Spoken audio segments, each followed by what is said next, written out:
मध्य प्रदेश के विधानसभा चुनाव काफी नजदीक है। साल के अंत में ये विधानसभा चुनाव होने जा रहे हैं और इन विधानसभा चुनाव से पहले सियासी अटकलें लगातार तेज हैं पूरे ही प्रदेश भर में।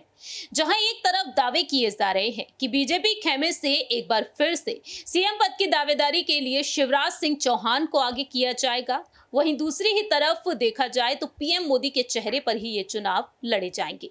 लेकिन सवाल यहां पर खड़े होते हैं केंद्रीय मंत्री ज्योतिरादित्य सिंधिया को लेकर। सिंधिया जो लगातार चर्चा का विषय बने हुए हैं, सिंधिया जो लगातार कांग्रेस खेमे के निशाने पर हैं, क्योंकि देखा जाए तो सिंधिया का साथ छोड़ते हुए अब उनके समर्थक भी नजर आ रहे हैं और ऐसे में पार्टी हाईकमान सिंधिया के समर्थकों पर जल्द से जल्द कोई कड़ा फैसला भी सुना सकता है। नमस्कार, मैं प्रांशी राठौर और आप देख रहे हैं नेक्स्ट 9 न्यूज। दरअसल आपको बता दें कि लंबे वक्त से यही बातें सामने आ रही हैं कि बीजेपी के तमाम दिग्गज नेता ऐसे हैं जो आज भी सिंधिया के समर्थकों को स्वीकार नहीं कर पा रहे हैं। तकरीबन 3 साल पहले ज्योतिरादित्य सिंधिया ने अपने समर्थकों के साथ कांग्रेस का दामन छोड़ दिया और वह बीजेपी में शामिल हो गए। लेकिन बीजेपी में सिंधिया समर्थकों को जहां एक तरफ तवज्जो भी मिला है, लेकिन दूसरी ही तरफ सिंधिया के कुछ ऐसे समर्थक जो कांग्रेस खेमे में शामिल हो चुके हैं, उनका साफ तौर पर कहना रहा है कि बीजेपी भ्रष्टाचार से लिप्त है। वहीं बीजेपी में वह जो चाहते हैं वह उन्हें मिल नहीं पा रहा है, क्योंकि बात अब यहां पर आ चुकी है टिकट की। सीएम शिवराज सिंह चौहान साफ तौर पर कह चुके हैं अपने विधायकों से, जी हां, अपने कैबिनेट का हिस्सा बने उन विधायकों से कि अगर अपने अपने प्रभावी क्षेत्रों में पकड़ मजबूत नहीं बनाई तो कहीं ना कहीं टिकट काटा जा सकता है।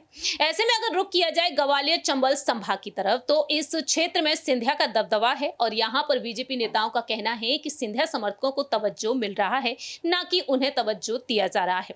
ऐसे में देखा जाए तो सिंधिया समर्थकों के टिकट काटे जा सकते हैं, ये दावे किए जा रहे हैं। दरअसल आपको बता दें कि सूत्रों के मुताबिक ये सामने आया है कि बीजेपी के उन नेताओं की लिस्ट को तैयार कर लिया गया है जो नेता नाराज चल रहे हैं और ऐसे में गृह मंत्री अमित शाह की टेबल तक ये बात पहुंच चुकी है। ऐसे में यहां पर अब इन विधानसभा चुनाव से पहले इन नेताओं पर कुछ अहम फैसले सुनाए जा सकते हैं। लेकिन सियासी जानकारों का कहना है यहां पर सिंधिया के समर्थकों को लेकर आपको जानकारी दे दें कि सिंधिया के ऐसे कई समर्थक हैं, जैसे कि इमरती देवी, एंदल सिंह कंसाना, गिरिराज दंदौतिया, रघुराज कंसाना, वहीं रणवीर जाटव, मुन्ना लाल गोयल और जसवंत जाटव। आपको जानकारी दे दें कि 2018 में चुनाव हारने वाले 2 नेताओं को भी पद दिया गया। वहीं यहां पर देखा जाए तो सिंधिया के समर्थकों को लेकर और भी तमाम दावे किए जा रहे हैं। दरअसल आपको बता दें कि अब यहां पर ये दावे किए जा रहे हैं। आपको बता दें कि जानकर कहते हैं कि सिंधिया के लिए सबसे बड़ी समस्या है कि अहम मौकों पर पार्टी के पुराने नेता और उनके खिलाफ अक्सर गोलबंद हो जाते हैं। स्थानीय निकाय चुनाव के दौरान ये देखने को मिला और ऐसे में आशंकाएं जताई जा रही है कि सिंधिया समर्थक विधायक और मंत्रियों के टिकट काटे जा सकते हैं। यह भी स्पष्ट किया गया है कि चुनाव के दौरान तोमर की भूमिका महत्वपूर्ण होगी। ऐसे में सिंधिया के लिए आने वाले दिनों में मुश्किलें बढ़ सकती हैं। सूत्रों के मुताबिक ये भी कहा जा रहा है कि केंद्रीय मंत्री नरेंद्र सिंह तोमर को चुनाव प्रबंध समिति का संयोजक बनाए जाने को लेकर सिंधिया के समर्थकों के लिए झटका माना जा रहा है। इसकी बड़ी वजह है, पहली वजह है कि तोमर को सिंधिया का राजनीतिक प्रतिद्वंदी माना जाता है। दूसरी बड़ी वजह है कि सिंधिया की तरह तोमर भी ग्वालियर चंबल क्षेत्र से आते हैं और तमाम सर्वे जो सामने आए हैं इसमें ग्वालियर चंबल में बीजेपी की हालत कमजोर बताई जा रही है। वहीं दूसरी ही तरफ यहां पर देखा जाए ये बातें भी सामने आई हैं कि जो घोषणा पत्र सामने आया है इसमें समिति में कई बड़े नेता साइडलाइन किए जा सकते हैं। समिति में केंद्रीय मंत्री वीरेंद्र खट्टे, उमा भारती, सुमित्रा महाजन, रघुनंदन शर्मा, जयभान सिंह पवैया और कृष्ण मुरारी मोघे, विक्रम वर्मा जैसे नेताओं को बाहर रखा गया है। वहीं सूत्रों का कहना है कि केंद्रीय मंत्री खट्टी को इसलिए समिति में नहीं लिया गया क्योंकि उन्होंने हाल ही में 10 साल पुरानी घोषणाओं को पूरा करने को लेकर शिवराज सिंह चौहान को एक पत्र लिखा। खट्टिक का कहना था कि 2013 और 2018 के चुनावों से पहले 2 बार एक ही काम की घोषणा हुई, लेकिन अब ये काम पूरे नहीं हुए हैं। तो ऐसे में देखा जाए यहां पर बीजेपी की उन तमाम दिग्गज नेताओं को मनाने की कोशिश तो की जाएगी, लेकिन कई दिग्गज नेताओं को बाहर भी किया जा रहा है। वहीं जानकारी दे दें कि मध्य प्रदेश में भाजपा के 60 बड़े नेता पार्टी से नाराज चल रहे हैं और इनकी नाराजगी को दूर करने की कोशिश भी की जा सकती है। कुछ तो मान गए हैं, लेकिन नाराज नेताओं की लिस्ट काफी लंबी है। उन्हें मनाने के लिए बीजेपी बाकायदा रणनीति भी बना रही है। ऐसे में देखा जाए यहां पर सिंधिया समर्थकों पर रुख किया जाए तो सिंधिया के समर्थकों का कहीं ना कहीं टिकट काटा जा सकता है। जानकारों की माने तो सामने ये आई है कि आशंकाएं जताई जा रही थी कि बीजेपी का मूल कॉडर नाराज होगा सिंधिया समर्थकों के बीजेपी में शामिल हो जाने के बाद, लेकिन इस दिशा में संगठन ने ध्यान नहीं दिया। अब चुनावी साल में यहां पर देखा जाए तो अब बीजेपी के नेताओं की मुश्किलें बढ़ रही हैं, क्योंकि यहां पर अब सिंधिया समर्थकों को जगह मिलती हुई दिखाई भी दे रही है और नहीं भी। वहीं आपको यह भी बता दें कि मंजू दादू और रामलाल रोतेल के बारे में बात की जाए तो नेपा नगर से विधायक रही मंजू दादू और 2018 में कांग्रेस की सुमित्रा देवी से चुनाव हार गई, लेकिन कॉस्टेकर बीजेपी में शामिल हो गई। और अब देखा जाए बगावती तेवर जो उनके देखने को मिले, इसके बाद 2023 में फरवरी के महीने में एमपी विपणन बोर्ड का उन्हें अध्यक्ष बना दिया गया। वहीं दूसरी ही तरफ है रामलाल रोतेल, सिंधिया समर्थकों के साथ बिसाहू लाल भी बीजेपी में शामिल हुए और अब उनका टिकट भी दावा मजबूत है और ऐसे में देखा जाए तो यहां पर भी उन्हें उच्च दर्जा मिल सकता है। रोतेल को कौल विकास प्राधिकरण का अध्यक्ष बनाया गया और राज्य मंत्री का दर्जा भी उन्हें प्राप्त है। वहीं रुस्तम सिंह शिवराज सरकार में स्वास्थ्य मंत्री रह चुके हैं। वहीं आपको यह भी बता दें कि कांग्रेस के रघुराज कंसाना से चुनाव हार गए थे। कंसाना अब बीजेपी में है। इस चुनाव के बाद रुस्तम सिंह की संगठन में सक्रियता दिखाई नहीं दी।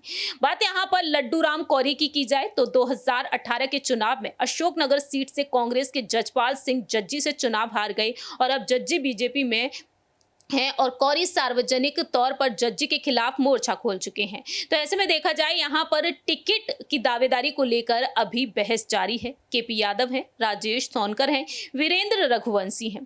तो ऐसे नेता हैं जो यहां पर नाराज चल रहे हैं। सियासी जानकारों की माने तो सिंधिया और उनके समर्थक बीजेपी में शामिल हुए, वापस चुनाव आ चुके हैं। ग्वालियर चंबल में भाजपा के पुराने नेता सिंधिया समर्थकों को अपना नहीं पाए हैं और चुनावी साल में बीजेपी ने अपने पुराने नेताओं को अवॉइड कर सिंधिया समर्थकों को न केवल अहमियत दी है, जिम्मेदारी दी है, बल्कि उन्हें कई समितियों और मंडल में भी जगह दे दी गई है।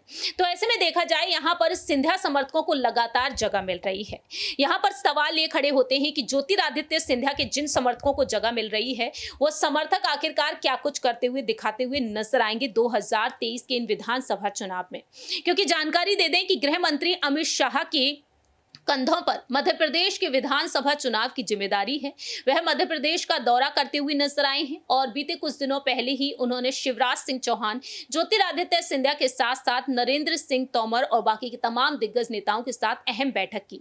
इस बैठक के बाद यही दावा किया गया कि अब सिंधिया को और भी बड़ी जिम्मेदारियां सौंपी जा सकती हैं।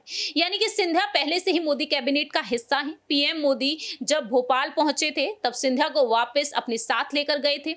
जाहिर है कि सियासी राजनीतिक मुद्दों पर चर्चा हुई होगी और ऐसे में देखा जाए तो ज्योतिरादित्य सिंधिया पर पार्टी हाईकमान की जो मेहरबानी देखने को मिल रही है उससे यही नतीजे निकलकर सामने आते हैं कि सिंधिया को और भी बड़ी बड़ी शानदार जिम्मेदारियां दी जाएंगी।